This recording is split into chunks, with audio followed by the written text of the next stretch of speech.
नाही पण मी आता जे काय बोलणार ना ते ऐकून वहिनी मात्र खुश होऊन जाणार आहे एकदम. मग पटकन बोला. वहिनी अगं दिवसेंदिवस कढी काय अफलातून बनवतेस ग तू.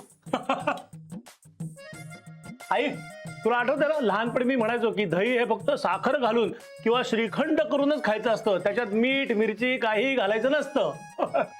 आठवतंय ना अंजलीनं लग्नानंतर पहिल्यांदा तुझ्या पाण्यात कढी वाढली ना तेव्हापासून तू कढी खायला लागलायस. आजही मी रोज दोन्ही वेळेला वहिनीची कढी खाऊ शकतो पिऊ शकतो. पण एक सांगू का तुम्हाला, म्हणजे आई असं नेहमी म्हणतात की घरच्या बाईने ना पदार्थ आणि परंपरा हे पुढच्या पिढीला द्यायचे असतात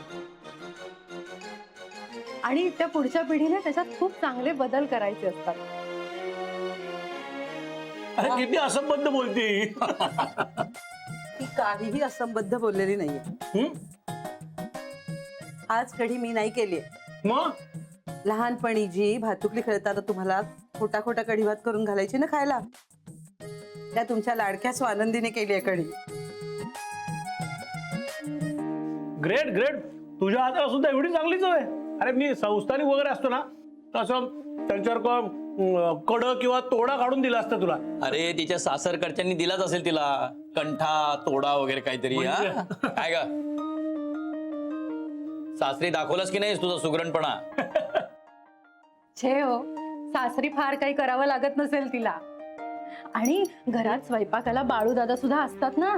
बाळू अगं तू आणखीन किती दिवस राहणार आहेस इथे? काय ग अनिता, हा आता मात्र पूर्णपणे असंबद्ध बोललेस तू. अगं मला तसं नव्हतं म्हणायचं.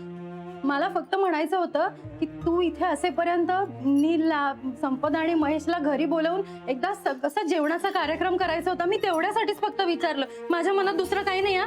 हो काय आहे ना, वटपौर्णिमा जवळ आली आहे ना म्हणून माझ्या तोंडातून निघालं असं. हे बघा, तू आनंदीला जेवढे दिवस राहायचंय तेवढे दिवस राहू दे.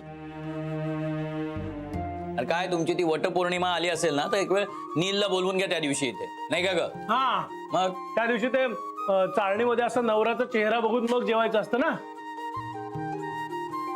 हे सगळं सिनेमामध्ये होतं, आपल्यात असं काही करत नाही. हा नाही अगं, पण ती पद्धत असते. पण ती उत्तरेतली आहे.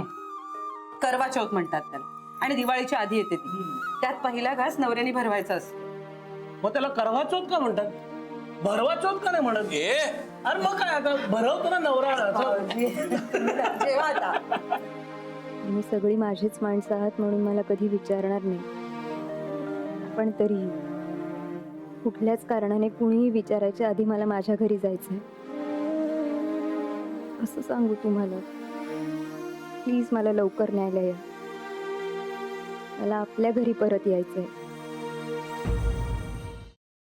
Paneer mushroom stick with barbecue sauce करण्यासाठी लागणारे साहित्य: किसलेलं गाजर, उकडलेला बटाटा, पनीर, तांदूळाचं पीठ, रवा, मटार, मशरूम, कोबी, मीठ, मिरची, कोथिंबीर आणि बार्बेक्यू सॉस. कृती: प्रथम एका बाउलमध्ये किसलेलं गाजर, उकडलेला बटाटा, कुस्करलेलं पनीर, मटार, मशरूम, हिरवी मिरची, कोथिंबीर, कोबी, मीठ आणि तांदूळाचं पीठ घालून सर्व एकजीव करून घ्यावं. तयार मिश्रणाच्या स्टिक बनवून रव्यामध्ये घोळवून गरम तेलात तळून घ्याव्यात आणि सर्व्ह कराव्यात.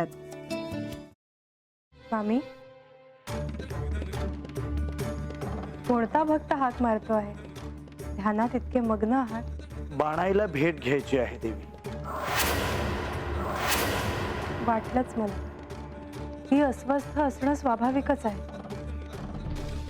तिच्या दृष्टीने हे सारंच गोंधळून टाकणार आहे. अशा वेळी तिला तुम्हाला किंवा मला भेटावं असं वाटणं हे स्वाभाविक आहे. नमस्ते अंकल जी, वो हमें आपसे. कशा करता आलास तू इथे? विकीची चाळी करायला? काय समजतो काय स्वतःला तू? अरे आजारपणात माझा जीव वाचवला म्हणून घरातल्या पोरीबाळींवर. अरे कुठून कुठून येता तुम्ही, नाही ते उद्योग धंदे करता इथं. खपवून घेणार नाही मी सांगतो तुला. मी फार वाईट माणूस आहे, लक्षात ठेव.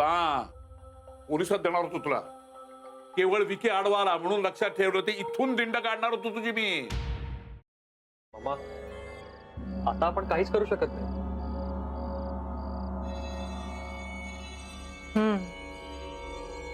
पण आर्चिस, हे असं कसं शक्य आहे? आपण तर सगळे आवाज रेकॉर्ड केले होते ना, राईट? हो. मग हे असे कोणते आवाज रेकॉर्ड झाले जे आपल्याला ऐकूच आले नाहीत? I mean, how can it be possible?